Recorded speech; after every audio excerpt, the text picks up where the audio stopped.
بسم اللہ الرحمن الرحیم۔ السلام علیکم۔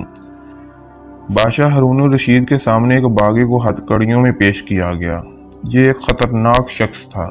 ہارون الرشید اس کے قتل کا فیصلہ کر چکا تھا۔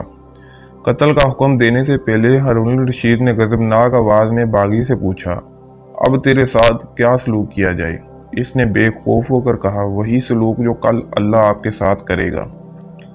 ہارون الرشید کا غصہ فورا دور ہو گیا۔ اس نے سر جھکا لیا۔ چند لمحوں تک وہ کچھ نہ کہہ سکا، پھر تھکی ہوئی آواز میں بولا، اسے آزاد کر دیا جائے۔ سپاہیوں نے اس کی ہتھکڑیاں کھول دیں۔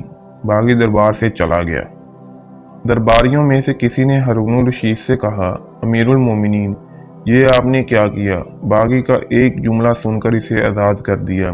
آپ نے یہ بھی نہ سوچا کہ اس کی گرفتاری کے سلسلے میں آپ کے سپاہیوں کو کتنی زحمت ہوئی ہے، اور پھر یہ کہ اس کی رہائی سے شرپسندوں کو اور ہمت مل سکتی ہے۔